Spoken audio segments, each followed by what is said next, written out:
Sanibonani guys, igama ngiqobele ngiphathela amazwi la homecoming ngomhla ka-21 August. Guys, namhlanje-ke kuseni ngovivi umndeni-ke wakaHlungwane bukade uhleli etafuleni udla breakfast parish. Guys, bathe nje beqala nje bethi bayalidla, Nkosi yami, kukhona noMangcobo ekhana isipuni afake emlonyeni, kodwa kubonakala nje ukuthi umakazethu akekho happy neze ukuba naye etafuleni. Uzethu uhlala eduze kwakhe-ke uMangcobo. Omane wathi ngicela uhlehlele zethu kuhlale mina ngalapho. Nangampela wahlala. Uhlala nje phansi amehlo wonke uthe njo kuMangcobo. uMangcobo cishe wakhingwa yiparish girl. Ungasagunyeki isipuni guys, ebona kahle ukuthi makazethu umbuka ngeso elishukumudla limfele. Guys, umane nje wathi makazethu, awungitshela yini okulandelayo? uMangcobo wathi angizwa ma, wathi uyimisele ngokuhlala isikhathi esingakanani le ekhaya? Hayi, uNgaraji wathi ma, wathi umbuzo lo Ngaraji, angilo la ngiyabuza. Wathi uyazama ukuphendula uMangcobo, wamane wathi uNgaraji ungawuphenduli baby. Wathi uMameshana umbiza ngobaby kwaHlongwane. uNgaraji guys wabamba isandla sikaMangcobo ebona ukuthi hayi cha, ngathi ibhubesi lifuna ukumgunya-ke manje eluma wakhe guys. Sesuka lapho uMangcobo wathi hayi ma, ukuthi okwamanje besingakakhulumi naye uNgaraji ukuthi ngizohlala isikhathi esingakanani. Athi anikhulumi indaba engaka, nisalinde kungani ningayikhulumi le ndaba ngoba ibalulekile? Uyazi ukuthi umyeni wakho Shwabi wacishe wawushisa umuzi wami nabantu abami. Wathi uNgaraji ma, ngiyacela bandla kahle bo. Wamane wathi uMangcobo, uxolo kancane, bengicela manje ukuthi nje ngiphume nje kancane. Wathi ayibuya phuma kancane noma uyahamba hamba. Wathi uNgaraji kodwa ma, wathi ungathi kodwa ma, uyazi ukuthi mina nabantu abamasiphephile uma kuhleli le ntombazane lekhaya. Uma ukuthi ufuna ukufa Ngaraji, ifa wedwa, ungafi nathi. Ngizwe ukuthi ngithini kwena? Hamba, bonani ukuthi nenze njani. Hayi la kwami, hayi bo. Guys, uMangcobo umane wabona ukuthi cha, kwaleli parish akalishiye engisakhipha uney'mbili ey'ntathu ngoba umaka ufuna ukumgwinya. Guys, hambile kuMangcobo wayemsebenzini straight, wayesalon, and lapha esalon bekade kungena ngisho yodwa iclient azoyiluka. Umane wathatha umshanelo ugirl, wadubela kumshanelo, washanela ugirl, ngisho kungangcolile endlini. Waqhamuka uZethu okade ekhona na etafuleni, kodwa ethulethe nya, ebona kahle ukuthi ngeke wazama ukumkhulumela umngani wakhe uma wakhe uzobhodlela kuyena. Wamane wakhetha ukuthi alandele-ke uMangcobo esalon eyozama ukubucuza phela amagabade. Ufike sephethe amagwinya awu4. Wathi mngani, Mtha, uyamnqamulela phela igama lakhe uMthandeni. Wathi Mtha, buka ngikuphatheleni amagwinya kaMakhumalo. Uyazi ukuthi ngilwe kanjani ukuthola la magwinya? Awazi wena girl, yazi ngithe angiphumi lapha esitolo la magwinya engekho. Wapheka ngawalinda. Ngifuna nje ukuthi nginikeze mngani wami.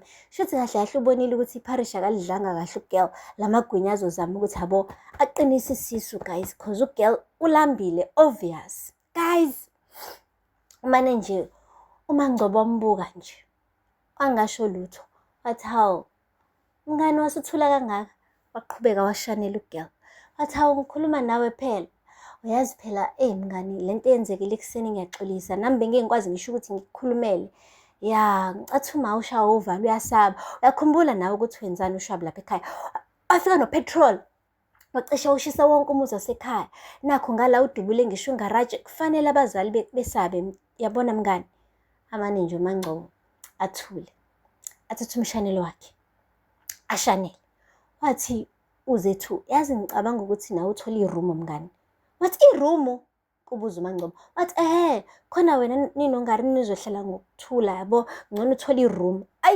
Washanela kakhulu ugirl. Wathi ngibhizi. Wamshanela ngisho uZethu iy'nyawo. uZethu wabona ukuthi uyaxoshwa-ke la, mase mshanela ngisho iy'nyawo, waphuma ngomnyango.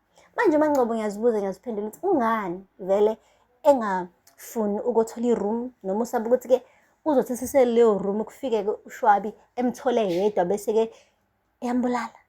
Ngcono ehlala nomndeni wakho uhlungane ngoba at least uzothi meqhamuka uShwabi kube khona abantu abaningi abazomlela. Asazi guys. But-ke uGela akayifuni iroom. Ufuna ukuqhubeka ahlale nonga kaHlongwane. Hayi-ke guys akupheli-ke lapho. uShwabi benoShobani-ke namhlanje bebekhuluma ngendaba yecala labo-ke ngoba usuku olukhulu lokuthi-ke beyozwa enkantolo ukuthi ngabe liyabachitha icala noma cha. Bebexabana-ke kubonakala nje ukuthi ababambisene kodwa uMakaShwabi ufike necebo watshela indodana yakhe emva kokuyiphekela isobho elibabayo. Wathi mntanami mina ngikwazi nje. Ngikwazi uyinkunzi yendoda ethi mengena esibayeni iqimbile ibambe impondo zenkomo isondeze eduze kwayo ingasabi. Wathi manje ukhuluma ngani ma? Wathi ngihambile ngayobona umakoti. Izolo wathi uyelani lapho ma? Kade ngakutshela ukuthi musuku ulimba izimpi zami. Wathi ngiyakwazi vele unjalo. Kodwa ngifuna ukutshela ukuthi hamba uthathe ngokwakho. Abantu bazokuchachaza ekhanda ngokuthi uvumela bechachaze nje kanje bathathe ngisho umuntu wakho. Wathi ma seke ngayilwa indaba yamthandeni uyakhumbula kwaphethe kanjani? Wathi yebo ngiyakhumbula. Qhubeka ulwe owakho lo yamuntu. Hayi-ke wafaka ushevu and uShwabi siyamazi. Once nje wathola i-advice kuloya mama uyayithatha. Guys, umama boy umbona nje ezenze ngathi uqinile uyindoda like strong. Kodwa nje at the end of the day umama boy. Guys, uhambile-ke waya enkantolo benoShobane icala lahlehliswa wajabula waphuza ushampompo wathi nakho-ke bengishilo ukuthi thina ngeke siboshwe. Uyasho uShobane ukuthi vula amehlo balihlehisile leli cala basafuna ukuqoqa ubufakazi basazosiqumba phansi labantu athi lehlisa umoya thina sizoyenza yenzakale lento themba mina. Ngampela-ke guys bathembana kanjalo. Manje inkinga-ke ama-customer ethaveni yakhe awekho. Ubuzile-ke ukuthi-ke sizokwenza njani? Kubuza uShobane. Wathi ngiyabazi bayiphi labo bantu bayele kuMakhumalo loda isukudla okubolile. Ngizoyenza iplan abazobuya abantu bami. Siyayazi-ke iplan azoyenza. Uzofika hlambe lapha gqekeza isitolo sikaMakhumalo noma thumela igebengu zimsabise ebese kuyavalwa-ke i-tuck shop kaMakhumalo bese bonke abantu bezophuza kuyena futhi. That's how Shwabi rolls guys. We know him. Guys, akupheli-ke lapho. Le eklinikhi yase-Okhambeni bekunemithingi enkulu emayelana-ke noShwabi benoShobane njengoba nje kade kucwile izicu zabantu. Wonke umuntu emphakathini obefikile khona. Kodwa-ke umuntu obezokhuluma-ke ebe-motivational speaker bekuMsizi Dlamini. uMsizi-ke guys uyathenjwa emphakathini kodwa uney'nkinga zakhe.